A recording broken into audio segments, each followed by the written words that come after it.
On December 10th, 2023, we commemorated the 75th anniversary of the adoption of the Universal Declaration on Human Rights, a pivotal moment following World War II that laid the groundwork for the establishment of human rights laws worldwide. In recognition of this significant milestone, the Nova Scotia Human Rights Commission organized Nova Scotia Human Rights Week, observed from December 3rd to 10, 2023. Community Updates Ezekiel Camilleri attended the award ceremony to capture and share the noteworthy event. I'm here at the Halifax Public Library on Spring Garden, where at the Paul O'Regan Hall the Human Rights Awards takes place. Here, people of all walks of life gather to learn about the experiences of individuals who have faced their own share of equality, but advocate towards better change and receive awards for their efforts. My name's Ezekiel Camilleri, and you're watching the Community Update.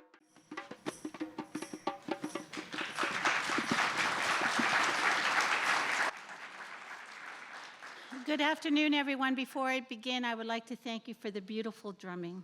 That drumming is the heartbeat of Mother Earth, and it just does my heart and soul a world of good to hear that at the beginning. Thank you, Miigwech. I would also like to acknowledge that we're gathered here today in the ancestral territory of the Mi'kmaq people.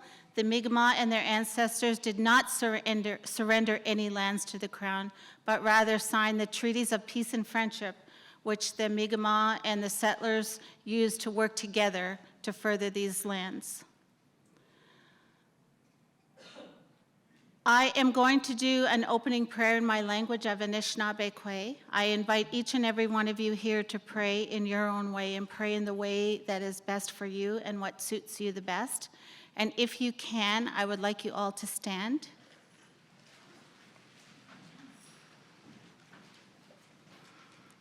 Ani bujo nanatemakus indajan akas namayan gunaway, Anishinaabe kwe, Bachuana. Creator, we thank you for the beautiful sunshine that you are giving us today. It helps ignite the fire in our bellies to move ahead with yet another day. And these cool, crisp winds that are blowing help cleanse Mother Earth of her toxins. And we are also thankful, Creator, for the snow that has fallen over the past few days. This snow helps to give a blanket to Mother Earth, though, so that she can recover from the work that we have put her through for the past few months.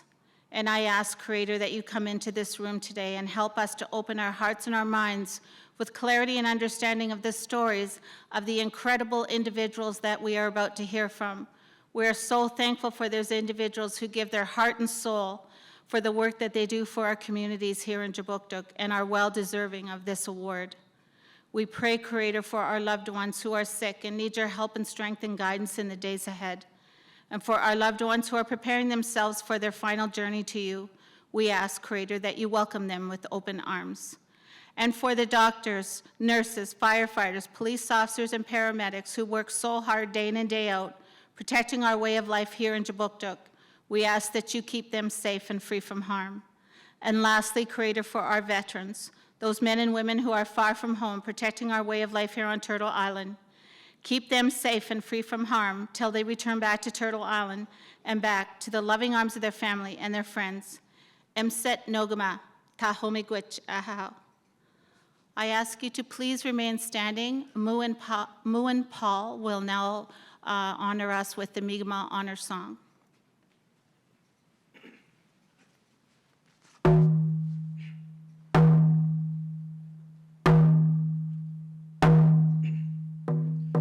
Get me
Will Allen, Elder Debbie, and Moen for your beautiful words and drumming. It was really important to our sister Nicole, who's not here today, and myself as staff of the commission that we share a story with you. Last spring, the commission staff gathered for our annual gathering, and as part of our land welcome, and in a small act of reconciliation, we planted tobacco seeds together. We talked about connection to the land, how plants and animals are kin, and the sacredness of our medicine and those relationships. We explored what a journey around the medicine wheel can look like when we ask Creator to help us to live in a good way. Over the spring and summer, the seeds sprouted and grew right here on Spring Garden Road, Shabuktuk, in our commission office. And they were tended to by our staff with care and good intentions. In the fall, the leaves and the seeds were harvested with so much gratitude and reverence for Mother Earth and all the blessings that she provides. Nicole and Angela and I were so honored on that day to share our teachings with our work family and to have the knowledge received so eagerly. It gave us so much hope for what the future holds for our relationship. Our best love and prayers were poured into this medicine, and Elder Debbie, on behalf of all the sisters here today and all the brothers, we'd be honored if you would accept this gift of tobacco seeds on behalf of the commission.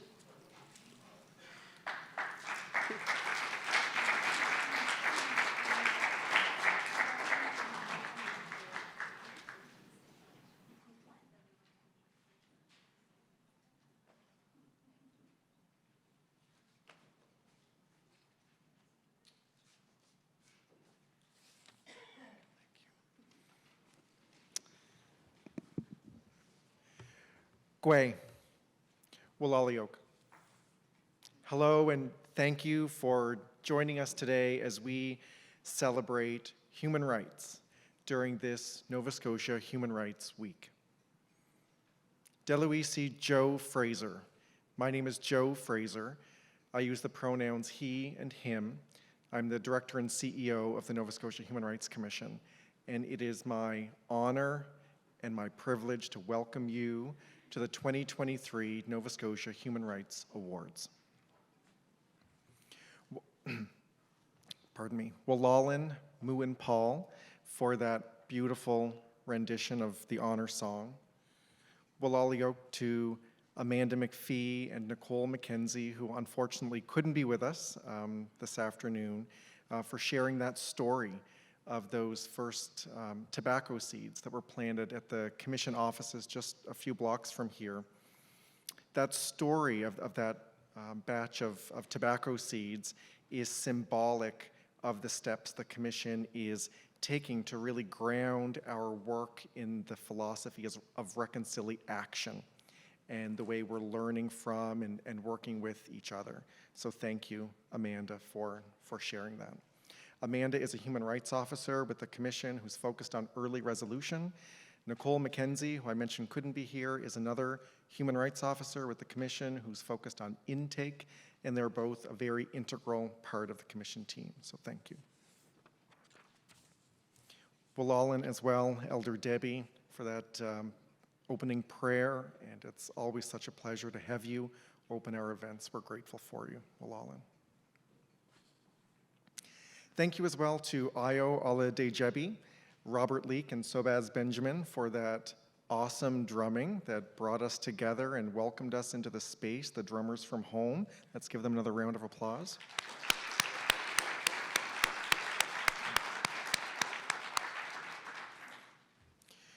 Those of us who are gathered in person are here in the Paul O'Regan Hall in the Halifax Central Library in Shabuktuk, Halifax, which is on the unceded territory of the Mi'kmaq.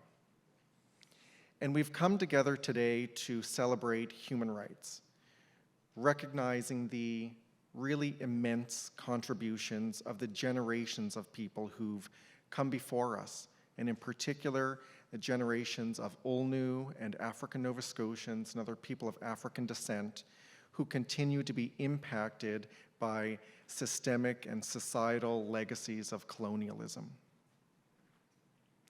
We've come together today to honor the recipients of this year's Nova Scotia Human Rights Awards.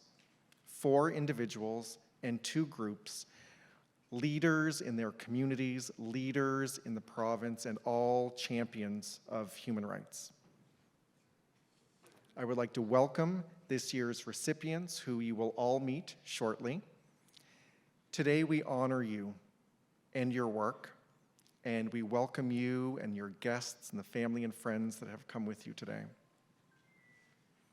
Welcome to the Honorable Twyla Gross, Minister of the Public Service Commission and African-Nova Scotian Affairs. Welcome to Susie Hansen as well, member of the Legislative Assembly. We want to acknowledge the commissioners of the Nova Scotia Human Rights Commission who are joining online this afternoon after holding a commission meeting this morning. And so the commissioners really infuse the work of the commission through their diverse perspectives and community connections and expertise. And so we're grateful for the commissioners and their leadership, and we acknowledge them today. I also want to welcome the staff of the Nova Scotia Human Rights Commission, my colleagues, my team, without whom we wouldn't be doing this event today. So welcome and thank you. Welcome to the elders and community members who are with us and all the friends who are joining in person and online. We've made efforts to plan and host this event in a way that is accessible and inclusive and decolonized, and we hope that you will experience it in that way. Each year, we commemorate Human Rights Day with the presentation of the Nova Scotia Human Rights Awards. This year, we do that ahead of December 10th, which is Human Rights Day, during the first ever Nova Scotia Human Rights Week.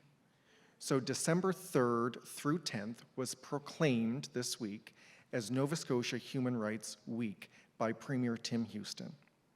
This is in honor of the 75th anniversary of the United Nations Universal Declaration of Human Rights, which was a really groundbreaking global commitment to protect the dignity of all people.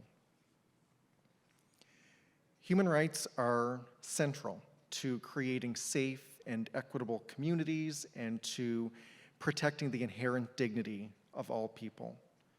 But as polarizing politics and escalating international violence and poverty and a national housing crisis work to challenge and divide us, the principles that are embedded in human rights have the power to bring us together and unite us. And that's what we celebrate today.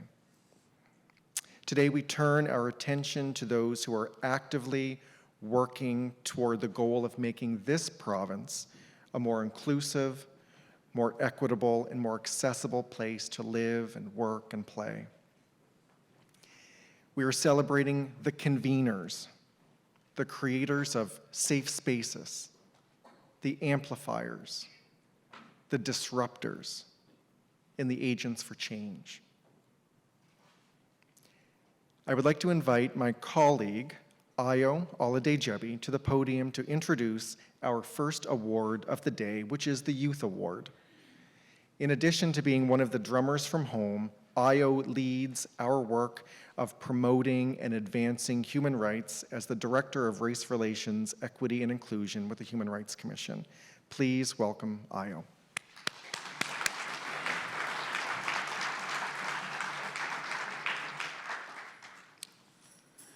Thank you very much, Joe. It is my pleasure to introduce the recipients of the 2023 Nova Scotia Human Rights Award in the youth category.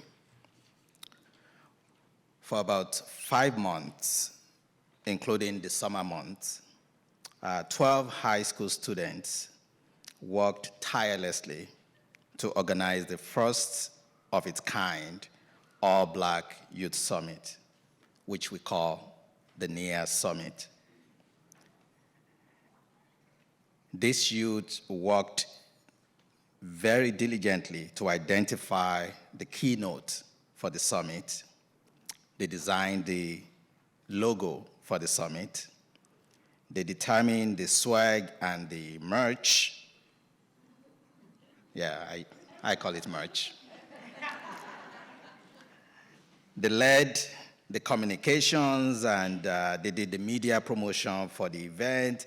They determined the menu. They even contracted the caterer. They coordinated the volunteers who were adults. And they organized the decorations. They led the moderation of the panel discussion. They emceed the event. In one word, they pretty much led charge. They took charge of the entire event, and they spent the whole summer month doing this. So you can only imagine trying to get a whole bunch of youth to give away their summer month to organize such event. So they did a fantastic job in doing this. So the good news is that their efforts paid off, as 130 high school students from across Nova Scotia ended up gathering at the Black Cultural Center for Nova Scotia on September 22nd for the NEAR Summit. And during this summit, there were so many conversations that revolved around the theme of equal in dignity and rights, anti-Black racism from a youth perspective. So this afternoon, we recognize the NEAR Youth Ambassadors for their leadership, their dedication, and their commitment to bringing the youth perspective to human rights through conversation that took place during the NEAR Summit. I will now invite these amazing youth ambassadors to come to the podium, as I'm going to read out their names one after the other. So I know two of them are not here with us, but I'll read out the ones that are here. Daisy Abe.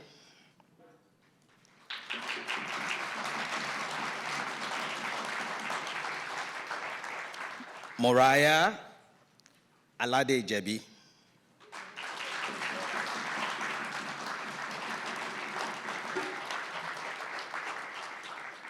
And if anyone is wondering, the last name is not coincidental, that's my daughter.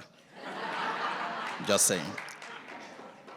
Inwa Diliorama Azuka Onwuka.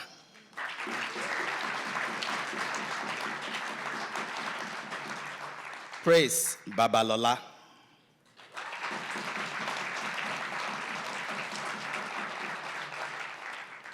Georgia Rain Kane.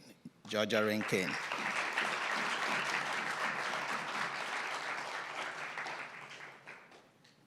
Kiera Grady.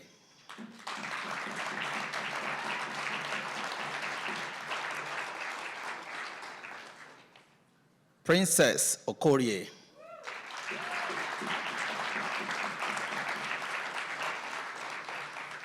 Joshua Paris.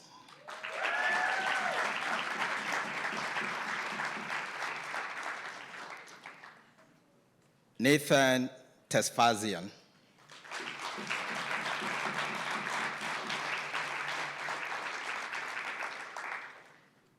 And the last but not the least, Jarice Wiley.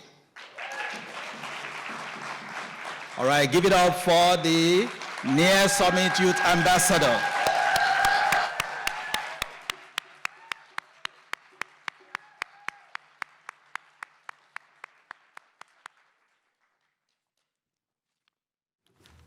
So Nathan, you're coming to the podium to speak on behalf of the...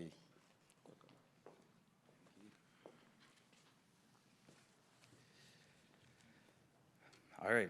Good afternoon, everybody. My name is Nathan Tesfazian, and I am pleased to stand here and to have been selected to speak on behalf of the 12 youth ambassadors who organized and led the first NEAR Summit. I am a bilingual first-year student studying a Bachelor's of Science at Dalhousie University, and I intend to pursue medical school after my undergraduate studies.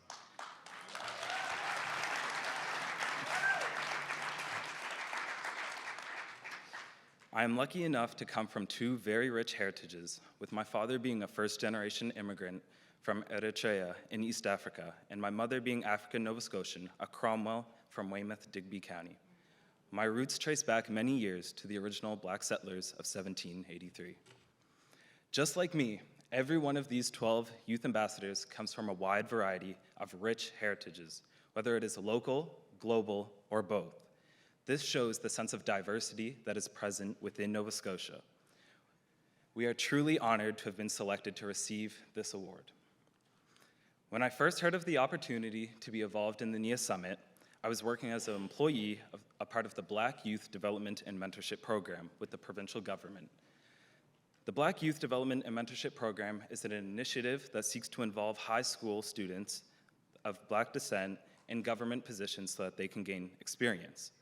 When we were presented with this concept of the NIA Summit, having 12 youth being able to organize an event of this magnitude, I thought surely we would simply be a form of support and minor input. However, I was quickly proven wrong. The 12 of us were brought together, most of us being strangers. We immediately worked very well together. We divided tasks and we began planning the process. We did outreach to local businesses, assembled volunteers, selected workshops, voted on speakers and guests, and much more. We were given the freedom to choose the direction that we wanted to pursue through creativity and collaboration. The NIA Summit was a unique event for youth, organized by youth. That's what made it so special. The term NIA means purpose, the purpose of our community to uplift one another and build a better future for our people. This encapsulates the significance of recognizing, acknowledging, and honoring our traditions and cultures. As an African Nova Scotian, there are many struggles that we face on a day-to-day basis. One of them often being the sentiment of feeling alone and finding it difficult to understand ourselves. As a young Black student, I can recall many times I felt a disassociation with my identity. This was especially due to the lack of Black representation that was present within my secondary education. I can recall when I was told I was not Black enough for not sagging my pants, but then if I were to, I was still acknowledged as the least Black kid my classmates knew. I found myself always wanting to be surrounded by those who understood my difficulties and my experiences. This is what the NIA Summit intended to do. With this summit, we wanted to bring our community together and express our unity and capacity to overcome such challenges. This led to us inviting 130 Black students from all across the province to witness discussions from distinguished guests and presentations from our own youth ambassadors, and to engage in workshops. We obviously had some difficulties. Trying to gather all 12 of us every second Saturday at 10 a.m. in the summer proved to be quite the difficult task. However, our cooperation made it work. We were paired in groups of two within 6 positions. Lyndon and I were the volunteer coordinators. Josh and Georgia were our workshop coordinators. Mariah and Nevaeh managed our social media platforms. Kira and Praise organized food and beverages. Dilly and Princess were our technology coordinators. And our 2 treasurers were Daisia and Jay Reese. All these positions played a crucial role as we collaborated to organize this event. We all needed one another. Now, if you were to ask me if I would do it all over again, I would definitely say yes, and I believe this sentiment is shared by all of us. In addition to having been able to put together this eventful day for our community, we were able to build and strengthen our friendships that will hopefully last for the years to come. Finally, the NIA Summit was constructed based on our collaborative decisions, but we cannot forget to mention the contributions and support that was provided to us. Thank you to all of our sponsors who allowed this to happen, and a big thank you to Sam, who unfortunately isn't here with us today, Gabby, Io, for bringing us together and allowing this event to have happened. And finally, on behalf of the 12 youth ambassadors of the first NIA Summit, I would like to say thank you.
I didn't realize.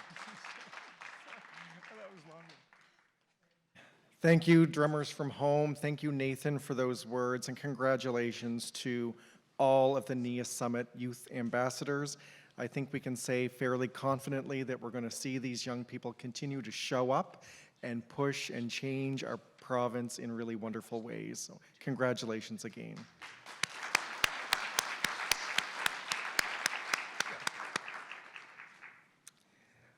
I would now like to invite another member of the commission team to present our next award. Gola Taraski Carr is the commission's manager of dispute resolution. She is a restorative practitioner, a courageous leader, and a valued colleague. Please welcome Gola.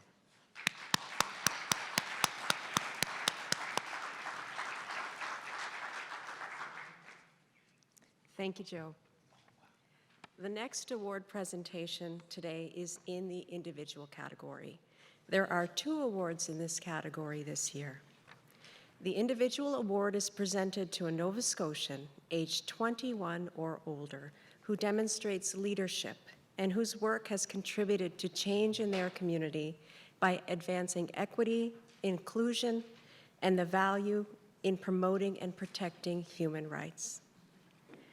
Motivated by her passion for music, Veronica Merrifield's journey into electronics started in her early teens. After completing her formal education in electrical and electronic engineering at Portsmouth University, England, she worked in a broad spectrum of markets and has a few patents as well. She is now mostly retired from tech. Building on her transgender and intersex journey to womanhood, she has established herself as an EDI and trans rights community leader. Veronica is board chair for the Every Woman Center, Cape Breton Center for Sexual Health, Marion Bridge School Advisory Council, and is a member of the Status of Women Advisory Council and Cape Breton Pride Board.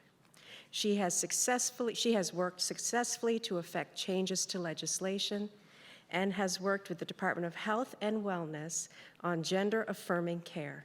She is the founder of the Cape Breton Transgender Network and the Nova Scotia Intersex Support Network.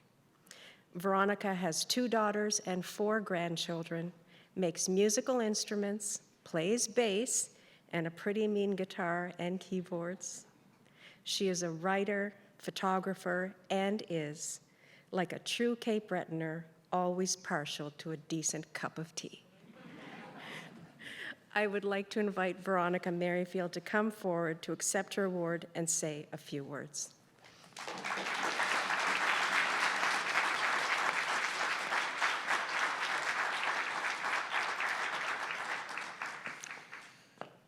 Thank you, and thank you to the commissioners.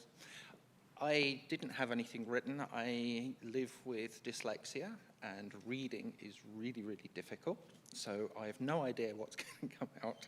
I was looking at this sign behind us that says, at work, in school, while shopping, in the community, and everywhere. A lot of the transgender children and youth that I help also need that at home. The number of that live in hostile homes is a real struggle for them, and it's a large part of what I do. Finding the gaps in support and situations, finding the gaps in legislation. It's partially what I do too, but I think that's my engineering background to look for that. One of the common questions that I get asked, and the one that my daughter asked me, is what drives me? And the thing that drives me is suicides. My own experience includes suicide attempts. In Cape Breton, in the last 6 years, I think there's been 4 trans suicides. And every one of those hits me hard. And that's why I do what I do. And that's what I want to thank you for, and that's the work that I want to thank everybody for. I will continue to educate, which is a big part of it, in the rising crime, rising hate that we've seen in this last year. The transgender, intersex, and gender non-conforming are bearing the brunt of that. And having been on the street with the counter-protests, the amount of abuse that got hurled at us from vehicles indicates how much more we still have to do. So with that, thank you.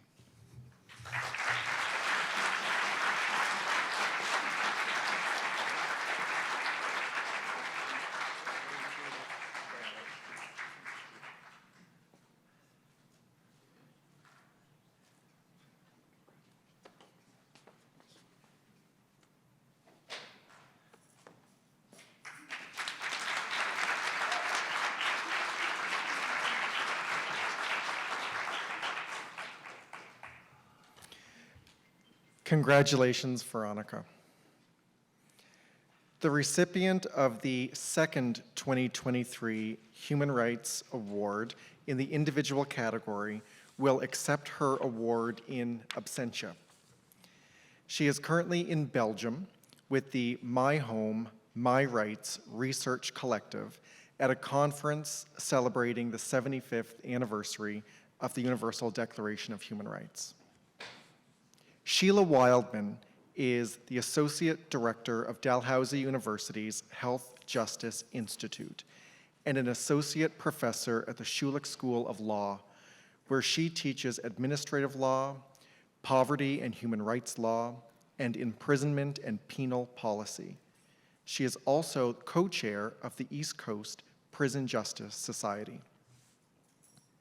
Sheila's research and publications, like her community work, asks the question of how law may be used to advance the justice aspirations of persons who are marginalized by legal, health, and social systems. With a focus on the justice claims of disabled people and incarcerated people, her work draws on human rights law, critical disability theory, and carceral studies. For the past 3 years, Sheila has worked with an arts-based action research collective, My Home, My Rights. The collective's work is funded through a grant that is held by the Law School and Inclusion Nova Scotia, and it centers the insight of 6 core collective members with intellectual and other disabilities. Together with a wider group of arts-based supporters, the collective has created art and videos to support their ongoing advocacy. I would like to congratulate Sheila Wildman and play the following video message. That I couldn't be with you in Halifax to receive this award today. It's not for want of incredible gratitude to the folks who nominated me and to the Human Rights Commission for the award. I looked at the other recipients and I'm just so humbled to be in company of all of you. I'm speaking to you from Belgium, where the My Home, My Rights arts-based research action collective have gathered to present our work. In fact, we just came out of our session and you're looking at some of the art. If we panned around, you'd see the rest of the group and you're not yet seeing them. To see them, that's a surprise. And it's just been an incredible event here sharing our work at the 75th anniversary of the UN Declaration on Human Rights. It's an interdisciplinary international conference. And it just reminds me, as this award does, of how my career has developed over 20-some years.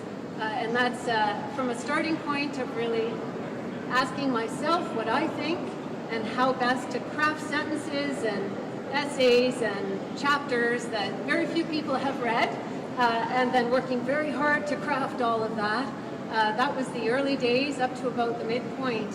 And the best part of my career, which is really culminating here with this work, and it's culminating with my work with East Coast Prison Justice Society, which I know there are a few of those folks involved in the process of getting me to this award. And that too is an incredible collaborative effort Our work doing civil society jail monitoring in Nova Scotia has been the most incredible privilege for me to work with prisoners as well as folks like Laura Beach, who's our main staff on our phone line, folks like Harry Critchley, my co-chair at East Coast Prison Justice, and all our allied organizations like Elizabeth Fry Societies of mainland Nova Scotia, who I know has also won an award, a community award they're collecting tonight. Coverdale Justice Society has also been an incredible ally for us. The Mi'kmaq Native Friendship Center, I see Pam Float's name on the list of recipients. And I remember those days and the early days of COVID coming together with so many in community, Direction 180, so many others, to start planning, right as our feet hit the ground, we were planning to advocate on behalf of the folks that we knew should. We weren't quite sure whether they would be decarcerated, be moved out of the jails, which were even more dangerous than usual as COVID came down. So many of us, and some of those who are on the list of award recipients tonight, came together and worked together like a team. I recall even Karen Hudson, who is then Deputy Minister of Justice, meeting with me, Emma Halper, and some other folks on the Saturday before Easter Sunday with two other deputy ministers. And she said at that time, because of COVID-19 sort of coming down and this threat the whole community was feeling, she said, this is a time we have to row together. I'm an emotional person, as folks know. All times are times that we have to grow together, and this is where I call my team, my rights. Along with Alice Evans, we've got David Simmons, who is the amazing photographer, Simon Snyder, incredible core member of our crew, and Connor Clory, another human rights warrior. So thank you to all the communities I work with, and I look forward to more.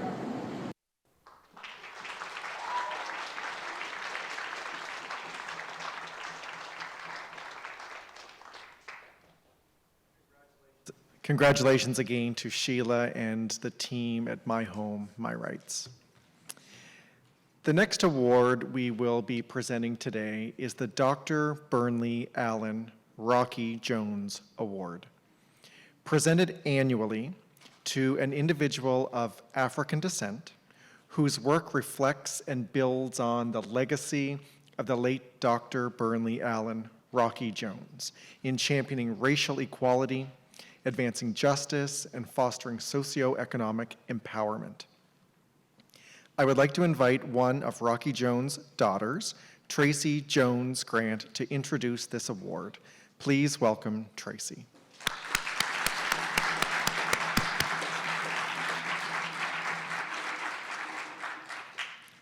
Good afternoon, everyone. It's always such an honor to be asked by the Human Rights Commission to speak of my father, but also to be part of presenting this award. And for those of you who don't know who Rocky Burnley Jones is, I'm just going to give you a little bit of a background on my dad.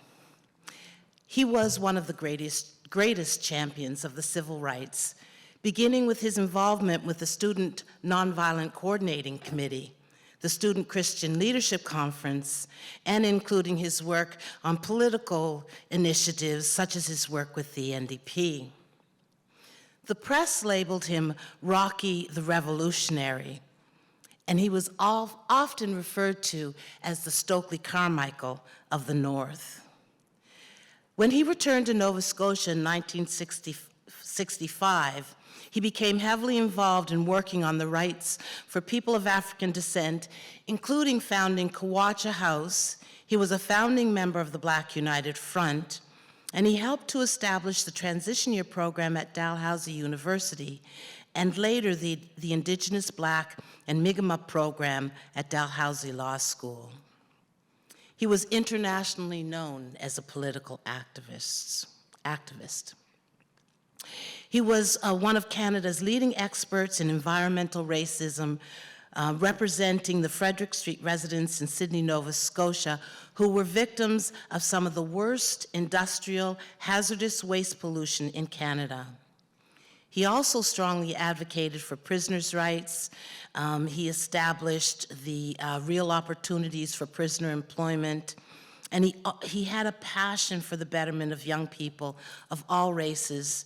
And that's just a little bit about my father and why I think this award means so much to me and would have meant so much to him.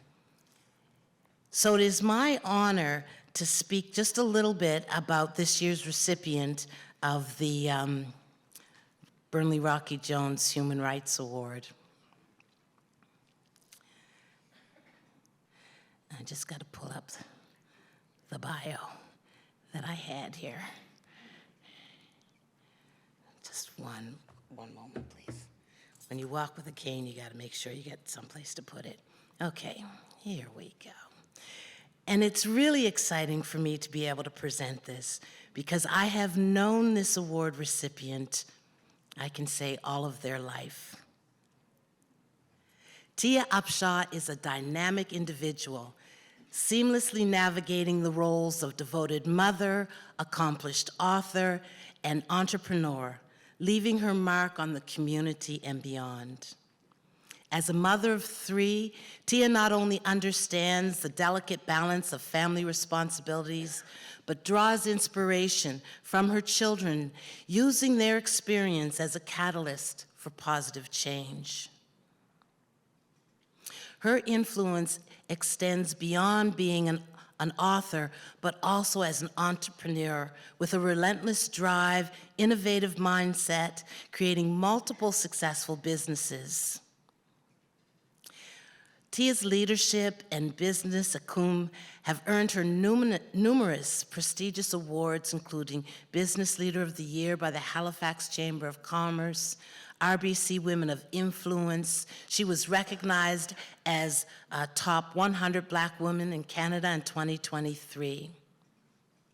Her commitment to fostering entrepreneurship led to her role as a professional in residence at St. Mary's University's L. Arthur Entrepreneurship Center in 2023.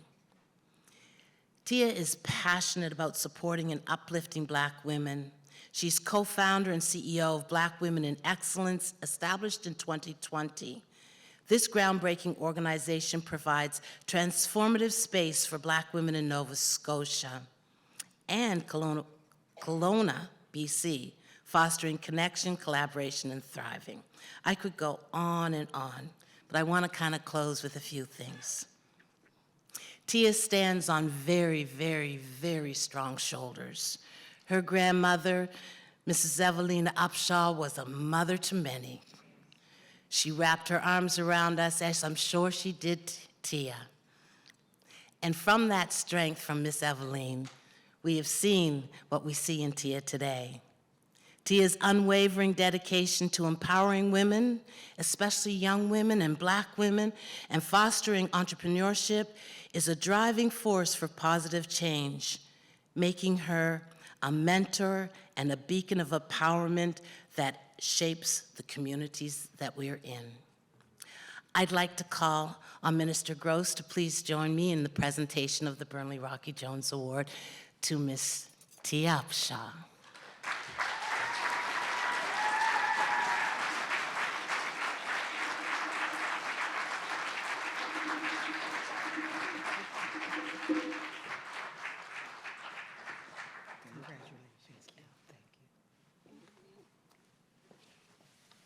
Get a picture. Come on, Tracy. Oh, over. This way? And then I'll bore everybody with my speech in a sec. Thank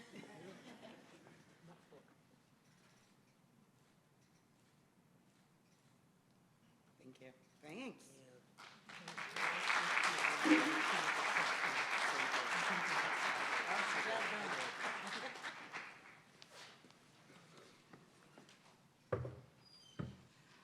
Those private whispers, I love them. Good afternoon, everybody. I stand before you today profoundly honored and deeply humbled to accept the Nova Scotian Human Rights Award, and in particular, Dr. Burnley Allen Rocky Jones Award. It's huge.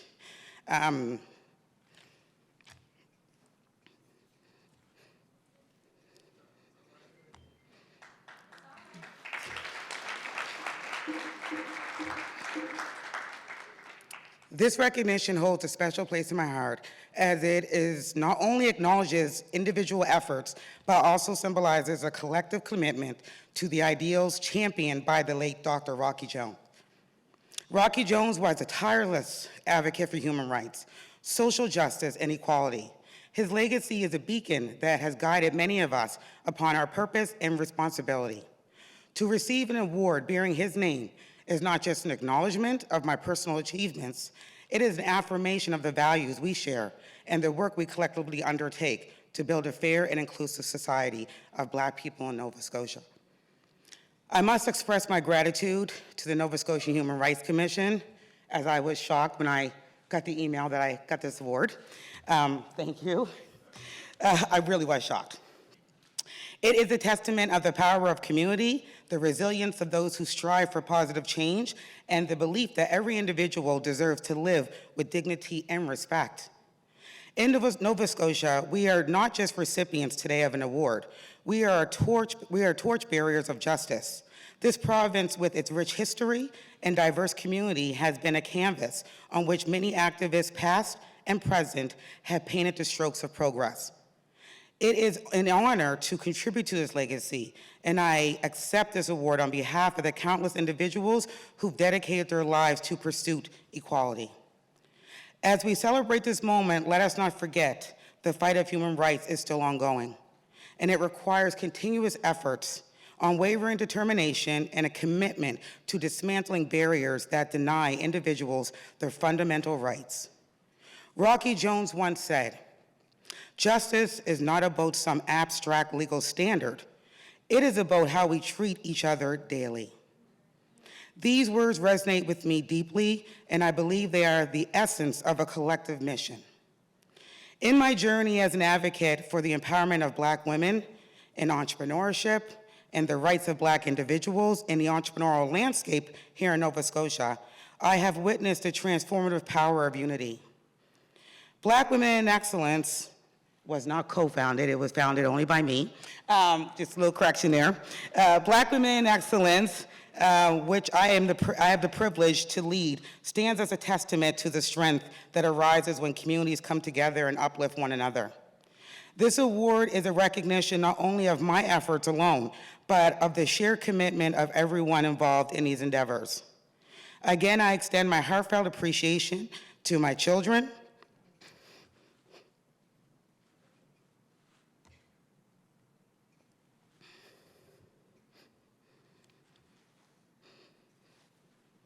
and I got these fake eyelashes on, so I gotta be careful.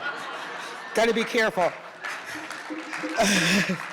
To my children, my friends, family, colleagues, and to my fiance who always supports me in every crazy idea I have.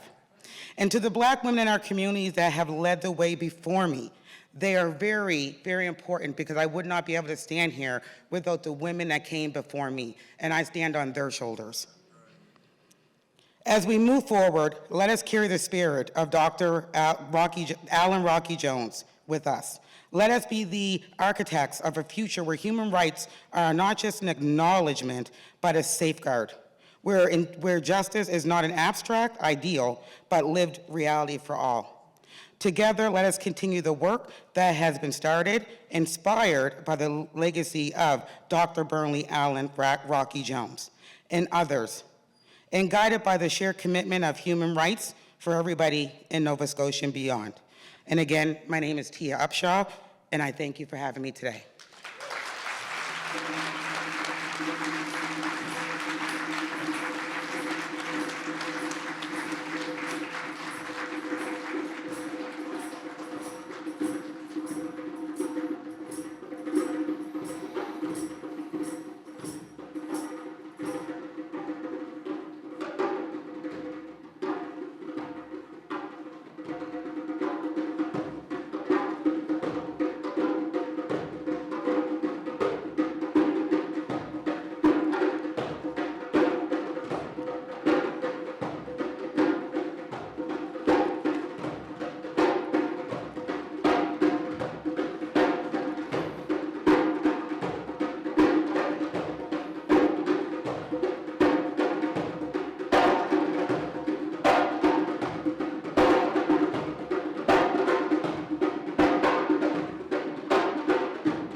Thank you, drummers from home. Congratulations, Tia.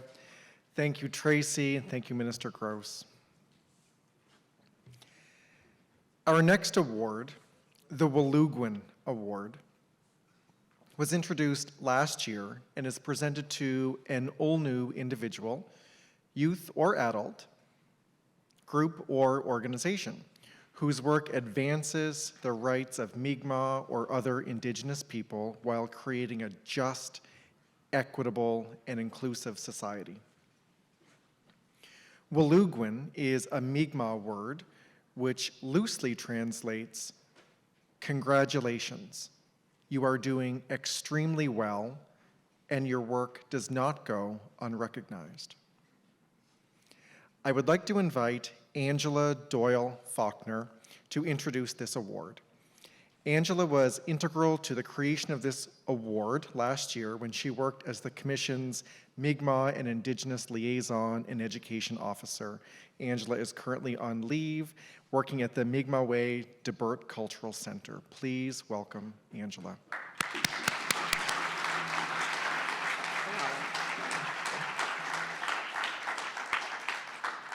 Bilal and Joe. I actually work with Indigivisor in correlation with many Mi'kmaq organizations across Mi'kma'ki. So I just want to clarify that. So today, wow, I think we have some of the best people from Nova Scotia here today. And I'm just going to invite my Nita, my friend David, to come up and speak before I present this very beautiful Onu with a very special award. David.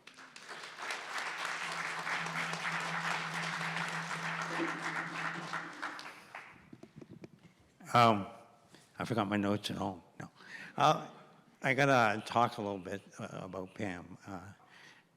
Eloise, my name is David Larriser. I washed upon the shores of Nova Scotia. Oh, no, actually, I drove a beat-up old car to get here and got stranded in 1992. And around that time, I was fortunate enough to stumble into the Friendship Center. And very fortunate that my circle grew with meeting Pam. We've been through a lot together, right, at the Friendship Center. And, you know, I was there to host rallies and cause trouble. And, there's that guy again. But there was never a no. There was never a no. And as I got to know things and got settled in and got to know Pam, and her drive, her ambition, it's like, where do you find her? She's in Ottawa, she's in Vancouver, she's here, she's there. But always promoting, always doing big things. Big things that I want to be a part of. Right? Big things that help people, help their urban indigenous people, that help communities that want to come to the city. And as an activist myself, you want to tie yourself to like-minded people because you believe that the change is coming and they're the leaders, the matriarchs in this room who lead the battles, who pick us up when we fall, dust us off and say, come on, get out of here, kid, there's more to do. Pam is one of those people. And her vision is astounding. Right? She has this vision, and it's like, how do I get there? And she does it. That vision just opens up. And it's like, okay, we're getting there. And, visionaries are very rare in this day and age. And Pam truly is a visionary. And, you know, I sit on the board of directors at the Friendship Center. And, you know, it's like, where do we go next, Pam? Right? Whatever help she needs, I will be sure to be there to make sure that the success is there. The success for our communities is there. And I don't think there's anybody more who deserves this award than you, Pam. And yeah, good on you, girl.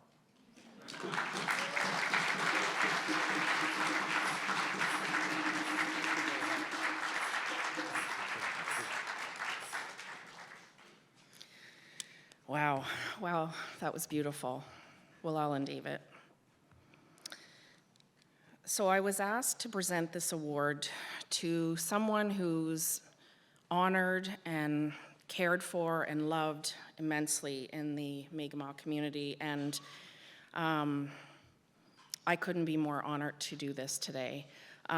People walk through life and inspire others that they have no idea how much they inspire people.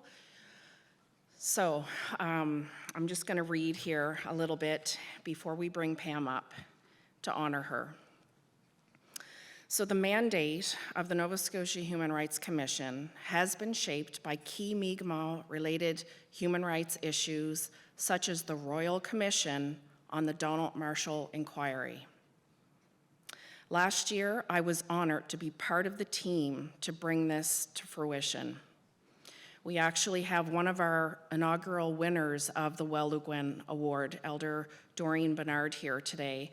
She accepted the award last year on behalf of herself and all of the grandmother water keepers protecting our water here in Mi'kma'ki.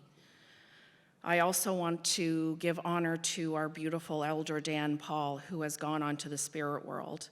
I feel his presence because he was very passionate about human rights, not only for Indigenous people, for our African brothers and sisters and communities.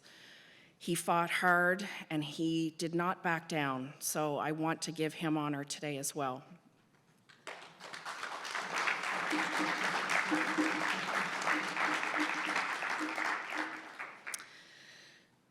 I must say that this year's recipient is very, very deserving. Pamela Glode DeRoche has worked with the Mi'kmaq Native Friendship Center for over 28 years and has been the executive director for more than 12 years. Her mandate at the Friendship Center is to provide quality programs to urban Indigenous people.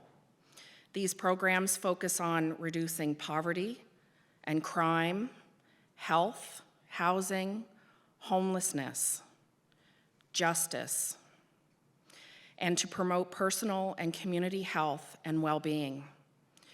She has a central role in developing a new friendship center that will provide opportunities for our urban Indigenous community to become self-sustainable. Under her leadership, the number of programs and services offered at the Friendship Center has increased from 8 to 40. Can we have a hand of applause for that?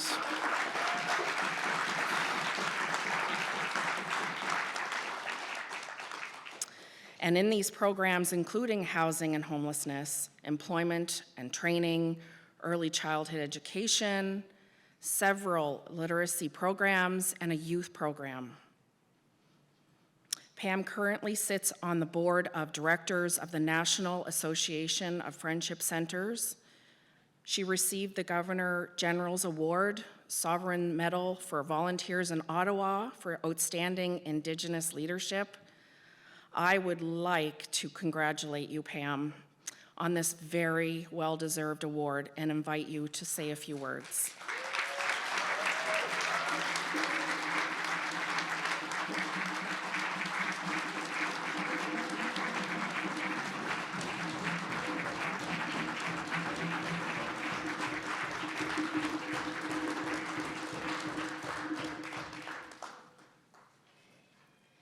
Kwe.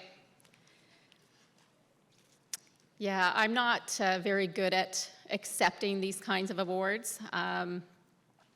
I do the work I do because I love my community. I do the work to ensure that my community has a better place, that we have the opportunity to stand and take our rightful place in many conversations. I am blessed and privileged to be doing the work that I do. I actually love my job. Well, okay, maybe not every day. But 99% of the time I love my job, and I acknowledge my family has given up, my family has put up with a lot from me, put it that way. I've missed birthdays, and I think it was like 10 years in a row I actually missed my anniversary with my husband because the work does take me across Canada. But I would do it all over again. We deserve to have the space to stand and be present and to be heard. And that doesn't always happen. And the reality is we have many ancestors who've walked ahead of us, and we owe it to them to continue in their footsteps so that we are making it a little bit easier for the next generation, because make no mistakes, we still have a long ways to go. Racism is alive and well, and we have to do what we can to make it just a little bit easier for our next generation. And I have to say, I have to acknowledge the youth. I don't even know what to say. You guys are amazing.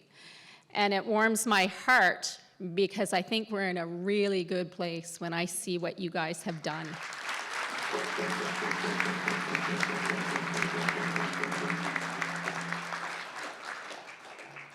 And hold those proud, and you'll continue doing wonderful things. I have no doubt that you guys are going to make amazing footsteps for the next generation, and it does come. We all are getting older every day, and the next time, you will be the one standing there going, yes, for the next generation. Trust me, it happens. I'm only 29, I shouldn't look like this. I am blessed to do what I do. I love what I do. My community is everything. And we are making changes for the betterment of my community, but boy, we still have a long ways to go. And we have to support each other in all this work. You know, we are creating a new friendship center, and actually I just realized a lot of the team that has been part of that is here. My staff are here.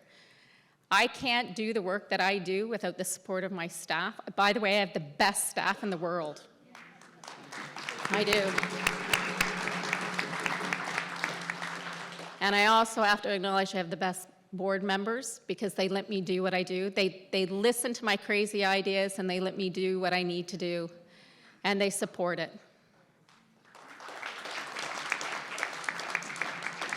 And Muin, I want to acknowledge you as well. Muin is a young man who works with us, and very proud of him, and our future is in good hands with young people around us. You're a very important part of our future. Yes, I'm looking at you. Remember, someday you're going to be up here doing this. No pressure. And I'm going to leave it at that, but I do want to acknowledge Doreen and Danny, who received this last year. And of course, Danny's no longer with us, and my heart is very heavy. And I don't consider myself in that caliber, just so you know. But acknowledgement for all the hard work that you have done. And Angela, for all the hard work that you have done to actually make this possible for Indigenous people. Kwe, Insit Nogama.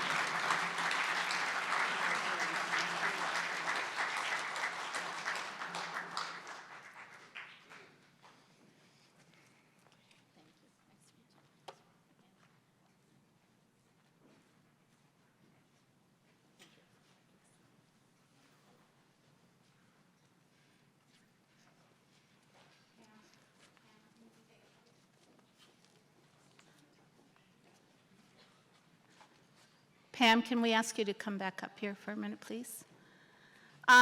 We're going to be drumming a song for Pam. It's called the Strong Woman Song. This song originated in the prison system when our Indigenous people are overrepresented, both men and women. And it was found that in the women's prison, people would go missing, and they couldn't account for who was missing. So they created this song to sing so that every morning they could check on the women, and they'd sing the verse of the song, and if one woman's voice wasn't there, they know that she wasn't there. And the song is called the Strong Woman Song because it was created to keep the women strong, keep the women together, and know that they always had somebody who had their back. So we want to drum this song this afternoon, Pam, to know that, you know, you're a leader, we would follow you anywhere, and that's good because I was in the Navy for 36 years, so I'll follow you anywhere. But to know that we value you, we love you, and we got your back, girl.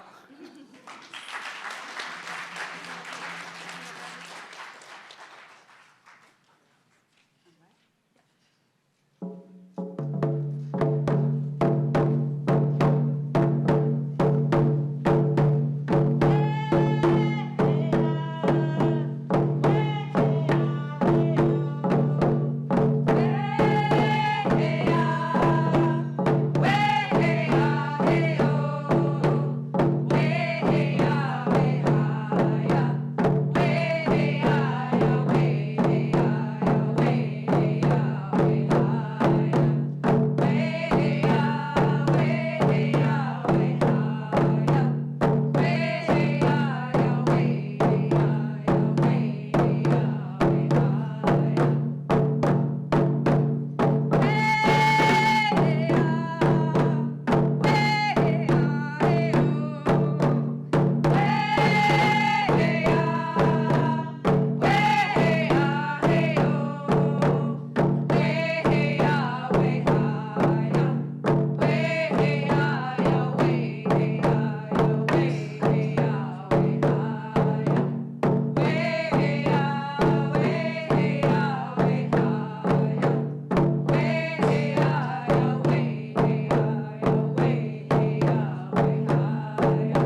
Congratulations again, Pam. Thank you, Elder Debbie, Angela, and others for sharing that beautiful performance of the Strong Woman song and for sharing that history of the song with us and using that to honor your sister, Pam. Thank you. Walaliok.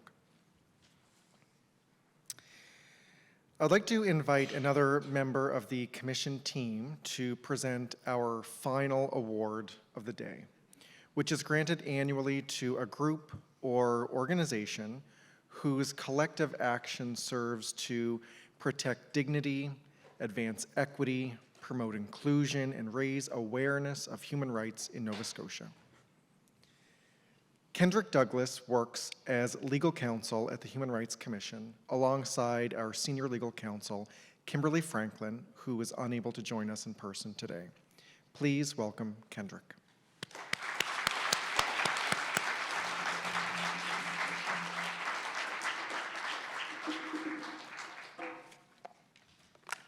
Thank you, Joe, and good afternoon, everyone.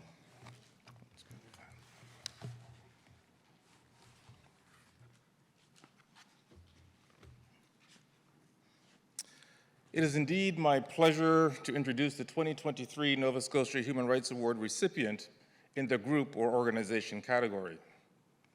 Established in 1984, the Elizabeth Fry Society of Mainland Nova Scotia is a nonprofit organization striving to address the root causes of criminalization of women, girls, and gender-diverse individuals.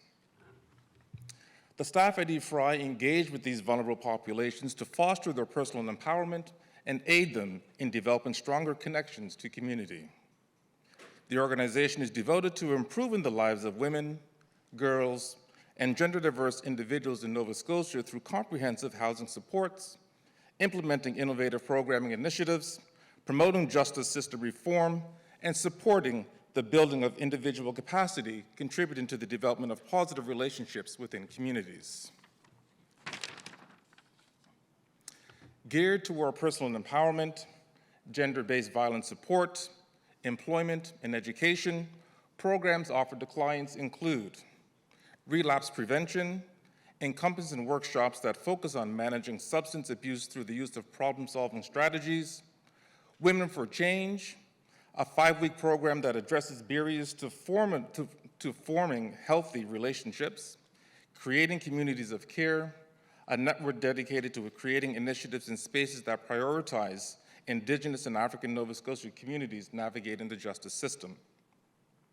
The Abundance Program, a comprehensive initiative providing participants with necessary information and tools for supporting their employment and educational journeys.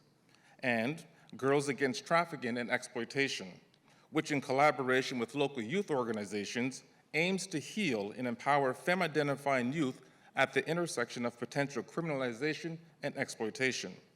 At this time, I would like to invite Emma Halpern, Executive Director of Elizabeth Fry, to come forward and accept this award.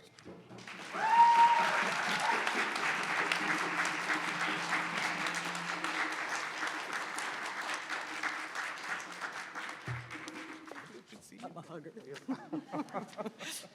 We're all huggers at Fry. Hi. I speak publicly a lot, but it's really daunting to have to stand here and represent the incredible 40-plus staff that work right now in mainland Nova Scotia for and on behalf of some of the most phenomenal, brave community members in our community. We serve about 500 clients a year, and our clients are many of whom are unhoused, most of whom have spent time within the last year in a correctional facility, either provincial or federal, many of whom are struggling with some of the hardest and most difficult moments in their lives. Thank you, Tia Upshaw, for that. We are torchbearers of justice. Loved that, thank you. That's, I think, how we see our roles at Fry. We are torchbearers of justice. It is more than just providing service, but it is about fighting for social change. And to me, human rights are entirely grounded in that fight for justice and social change. Sadly, we do not have a country where human rights are truly accessible to all. And we're all here in this room fighting because we know we need to keep going with that fight. But it's hard. And it's hard every day for our staff who see some of the most difficult things that our society has around us, who see people struggling, living in tents right now in the middle of the snow, who sit through horrific court trials talking about abuse and trauma. Our staff who are getting phone calls at 2 o'clock in the morning because someone has just been victimized and needs to get to the hospital. That's the type of work that the staff team at EFRI is doing every day. 2023 has been a hard year for us. It's a year where there's been a lot of pain and a lot of struggle. We lost many clients this year. We lost clients to overdose. We lost clients to suicide. We lost clients in prison and in jail. This award, for me and for our team, it's as much for our team as it is for our clients. And two particular young women are with me in my heart and in this journey and in this work and will be for the rest of my life. So I want to name Sarah Denny and Hannah McLean, who both died this year, both young women, incredible, strong, brilliant women fighting for change in various spaces, and both died because of a lack of human rights, because of oppression, because of homelessness and drug addiction, lacks of services, and failures in our state services that are out there. Just this morning, I actually learned of another community member, a sexual assault survivor, who is struggling under the weight of trauma and going through a very oppressive legal process and had taken her own life. And so this is our work. This is our work and the work of our staff. Because every single day they get up and they come back and they build on their strength and their resilience, and they're back in their cars and their offices, or the cars that are sometimes their offices, and out there trying to make right. And because of their incredible work, because of their fight for justice and their commitment every day, we are seeing changes. We are seeing changes in our systems. And just a few changes from the last year. Because of the work of our team, we won a landmark case for the economic rights of sex workers. We successfully challenged the most horrific form of solitary confinement, and it's now been banned. We still have a long way to go because solitary confinement is still out there and still impacting our most vulnerable people, our Indigenous folks, our African Nova Scotians, our folks living with disabilities, our trans folks. That's who's being put into solitary confinement in our jails. And so we need to keep fighting. We need to stay strong. We need to be resilient. We've also been able to open up houses, and I mentioned Hannah McLean, and Hannah was an unhoused client who died this year in a homeless park. But we were able to open a house in her honor, and that house will house young women and mothers and family members and community, and it will be there in her memory and in her honor. Thank you.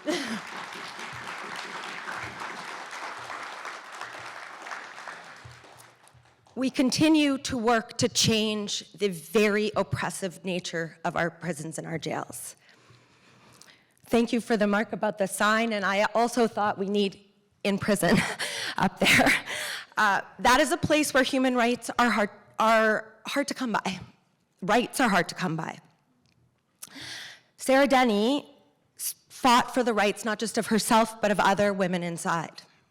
I will never forget when she came up to me a few years ago and herself was struggling with many of the things that were happening and wanted me to make sure that that an elderly woman who was struggling with health issues was being taken care of. Never thinking of herself, always fighting for others. Sarah died of pneumonia at 36 in our jail this year, there after a breach in relation to her addiction. In her memory, we need to change what is happening behind our walls. Everyone needs to know about this to fight against what is going on in our prisons and in our jails. This is our work. This will continue to be our work because we believe that our women, that our community members, our gender diverse people, they need to be in our communities.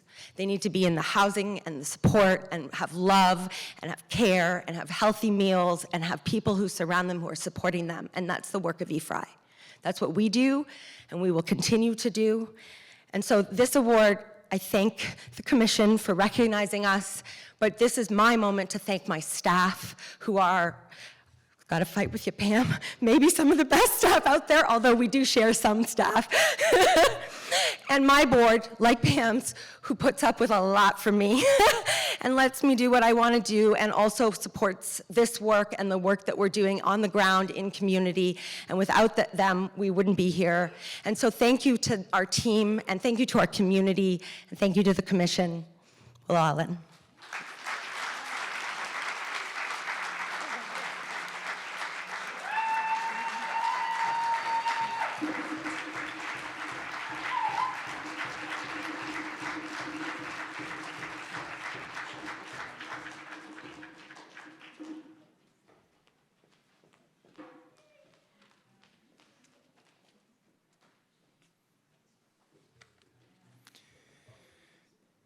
Thank you and congratulations again, Emma, and to all of the staff of Elizabeth Fry for your accomplishments and for the work you turn up and do every day.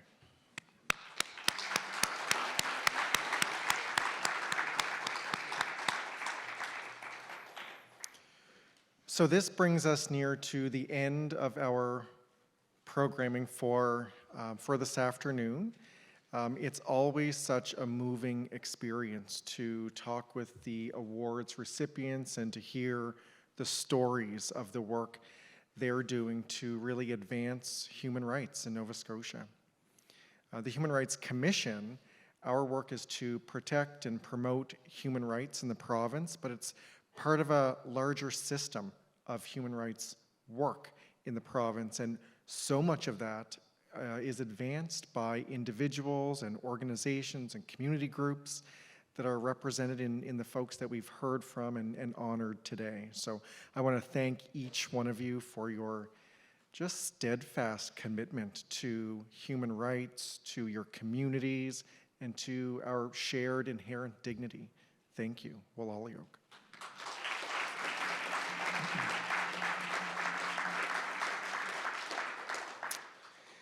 Just a couple of final words of closing before we ask Elder Debbie to close the day for us.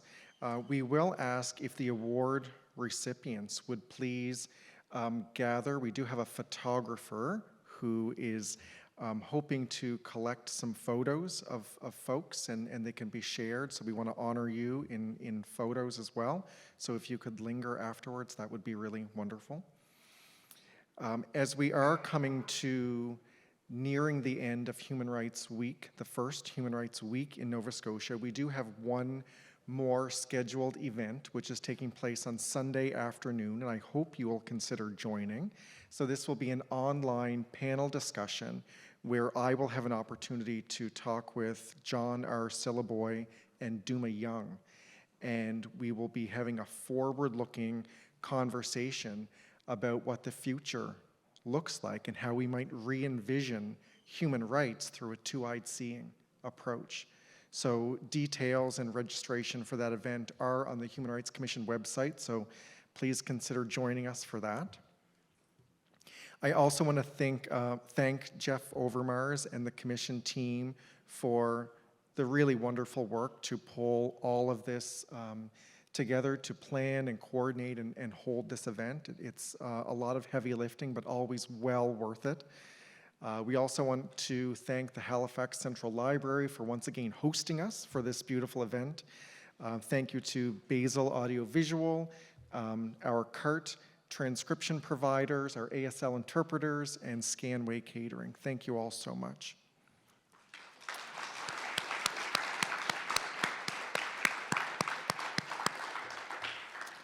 And again, thank you to Minister Gross for joining us. MLA Susie Hansen, who I believe is with us as well. And thank you again to the commission team, to our Board of Commissioners, and to all of you who've joined in person and online. Wolalioke, thank you.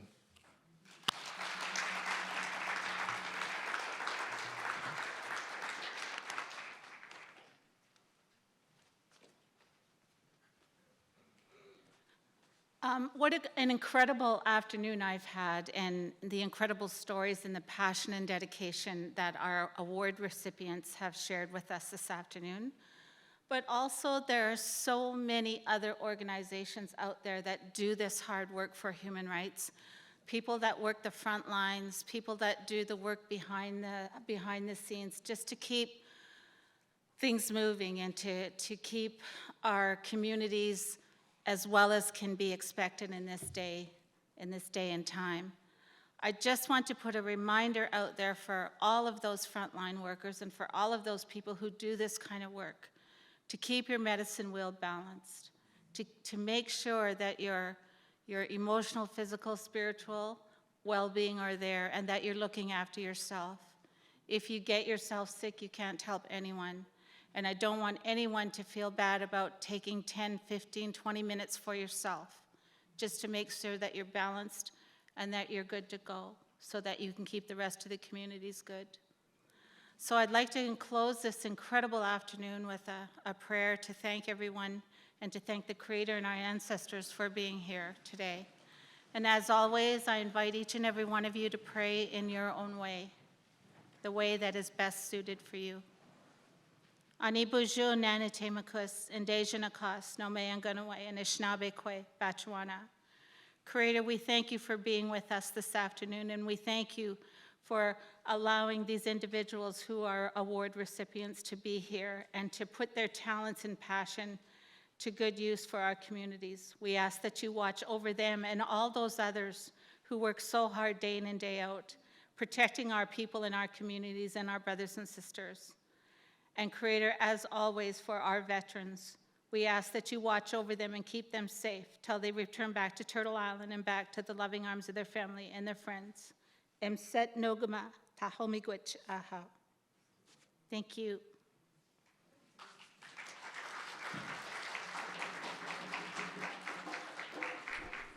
And thus concludes the 2023 Human Rights Awards Summit. If you enjoyed this feature and want to see more or have a topic to discuss, reach out to us at communityupdateNS@gmail.com. Once again, I am Ezekiel Camilleri, and thank you for watching. Community Update is brought to you with the support of the following organizations, businesses, and individuals: Heritage Canada, Canadian Association of Community Television Users and Stations, Cactus, Bailey-O, M4 Media, Flenjor Foods, Sheyi Ajetamobi, and Shokoto.